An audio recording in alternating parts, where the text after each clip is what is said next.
Hello my lovelies, it's Mike and Pudcakes, and today I'm going to show you how to make your very own super cute pin board. This is very easy to do and inexpensive, and I'll walk you through everything you need. But this gives you an idea of our finished product. And so let's go on and get into what you're going to need. So of course the most important part of this, I think, is the frame itself.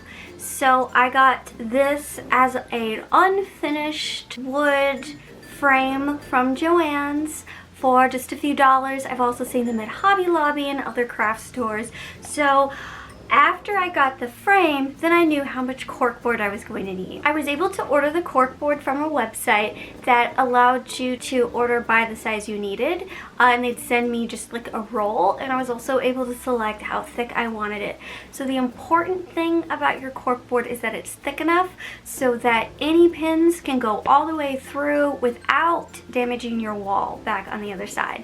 So this corkboard is pretty thick. It's 3/4 of an inch, so it's almost a full inch but not quite. The next thing you're going to want to make sure you have is some fabric to cover the cork before we put on our frame. So just as long as you have a yard of fabric, that's going to be more than enough to cover this size. I went to Joann's, and if you go to the fabric section where the bolts are, in front of every bolt, in order of color, they have squares of pre-cut fabric for like $1.99. That's what I did. I just wanted something plain so that it would highlight my pins, but something with a pattern could be really cute too. Now for the rest of our supplies. You're going to want a good quality flat brush to paint your frame with. It doesn't have to be long handled, but just as long as it's a good quality flat brush so you don't have to worry about it shedding. And have at least 2 of the really cheap dollar store ones that you don't mind throwing away. And of course you'll want to have some acrylic paint in a color of your choice. My favorite brands are Americana and the Martha Stewart brand. They're about $1.99 each. You of course can use the cheaper brands. Those are around 79 cents a bottle. However, bear in mind that they have a higher water content than the better quality ones, so you will need more coats of paint to achieve the look you want. So I just prefer to go with the good quality ones. And you want to make sure you have some Elmer's and glitter in a color of your choice. I went with a very thick size grain. I don't know what the official term for that is, but I chose a nice thick glitter so it'd be really noticeable on the board. And this is from Hobby Lobby. You want to make sure you'll have a glue gun. You'll also definitely want some Gorilla Glue. This is the kind that dries clear. And you'll want some good mounting hardware. I bought a multi-pack for $5, but the part you're going to need is this guy. It comes with nails, but just pop those out. You don't need the nails because we're just going to use Gorilla Glue to glue this to the back. Now, I'm just going to show you the back of this really quick. It isn't pretty, but it is functional. So you'll want something solid that you can attach your mounting hardware to. So this could be cardboard. I just use like cardstock. So make sure you have something like that that's just big enough to color the back. And the last thing you're going to want is a sealer. This is just regular Mod Podge sealer, and it has a matte finish, but you can also use a high gloss as well. Alright, so now that we have everything we need for our pin board, let's go ahead and get started with the tutorial. Alright, so you can see I've already started my first coat with this gloss enamel acrylic paint. So I'm just going to take that flat brush and get in all the nooks and crannies, and this brush is really great for that. You can get a lot of paint on at once. And if you do smudge, you'll see here I do kind of go in with my finger and just kind of get it out of those little cracks.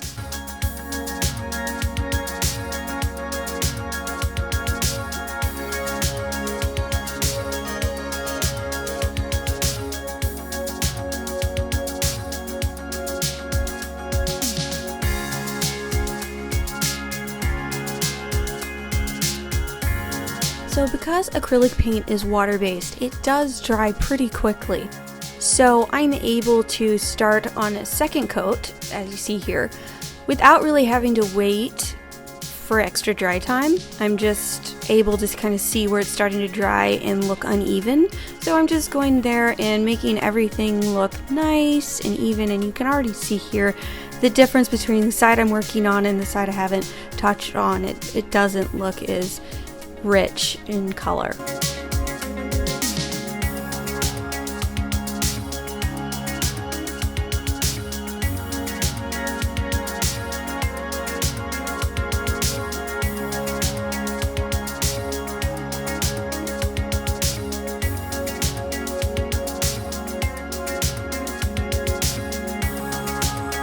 So now that it's dry, we are going to add either a triple thick gloss or Mod Podge, which has a matte finish, to seal the wood and give it a nice shine. Initially I go through with the matte, but I didn't think it was shiny enough, so I do go in off camera and do the high gloss. Once that's dry, we're going to get started on our glitter. So just add a little bit of Elmer's to a paper plate. And then take a very cheap craft brush so you don't mind destroying, and just go in and highlight anywhere you would like there to be some glitter. So I'm doing all the little curly cues and this little spot that I think looks like a heart.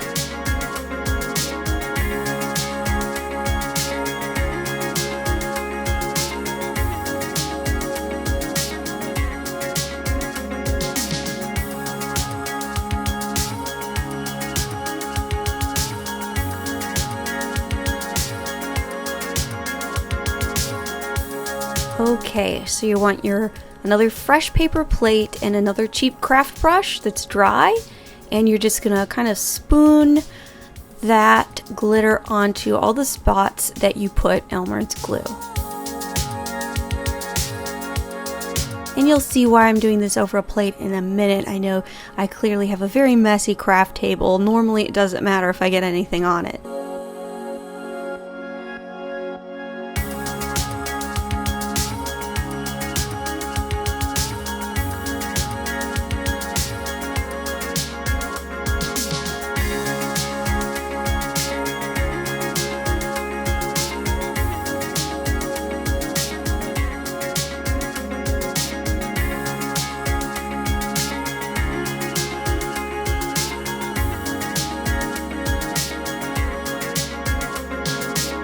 And then just kind of wipe off with your finger or a dry brush anywhere that got extra glitter. And now the leftover glitter we have, we can easily just pour it back into the original container. Okay, so now we're moving on to the hard part, which is our corkboard. And you can see here, once again, that it is thick enough that the pins don't go through it all. So I'm just tracing where I'm going to want to cut it. So this is, of course, the inner line, and I didn't really need to draw that line because this outer line here is going to show you where the frame actually needs to be glued to, because there needs to be a little bit extra outside that middle. But I just wanted to just have a clear guideline of where to cut. So for this next part, you can see I have extremely cheap, poor quality scissors, so I'm having quite the time cutting this down. So I would highly recommend either good scissors, or if you have access to any kind of table saw, this could have been done in seconds and you won't end up with hand cramps like I did. And then you can see it's the right size. And now we're going to take that fabric from Joann's that we're going to wrap around the corkboard, and you can see it comes out very creased, so I just ironed it out really quick. So now we're just going to cut that down to size. Again, I apologize for my terrible scissors. If you have any sewing experience, you'll know that it shouldn't look like that when you cut fabric, but it is not going to matter if you have a very jagged edge like mine, because we're just going to glue that to the back. This is when you want your hot glue gun, and we are just going to fold and glue all the way around. And the important thing is that you're just pulling it nice and tight so that it looks nice on the front. And so, not an exact science, just cut down to whatever size corkboard you cut. and just keep going around. This back part does not have to be pretty, as you can see.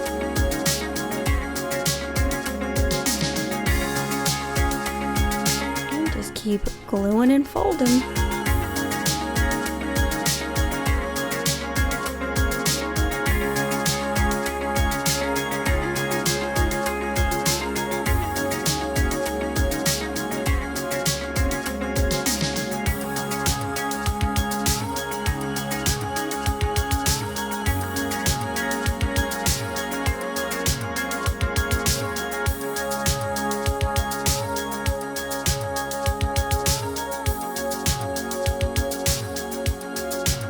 So now, after we get this all glued, we're going to want to get a piece of either cardstock, cardboard, anything that can act as a backing so it's sitting flat against your wall, but also that you have somewhere solid and flat to glue your mounting hardware onto. So don't use hot glue for that, use Gorilla Glue. It's much stronger and the hot glue just won't adhere to that fabric, so I did make a mistake there, which I later fixed with Gorilla Glue.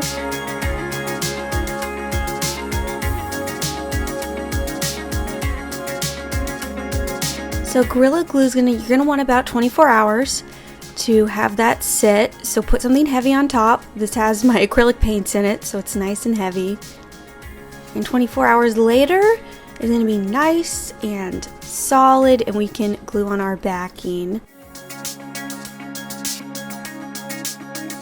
So I'm about to make two mistakes here. First mistake is that I'm using hot glue. You are absolutely going to want to be using Gorilla Glue here.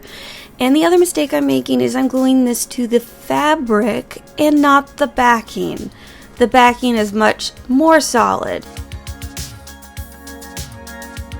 But other than that, and we do have a little crease on the corner, which was easy to get out. And now we've got a finished product to hang up on our wall, and it's so cute. I hope you enjoyed this video, and if you made your own version of this craft, I would love to see it. Please tag me on Instagram. Thanks so much for watching, and have a magical day. Bye!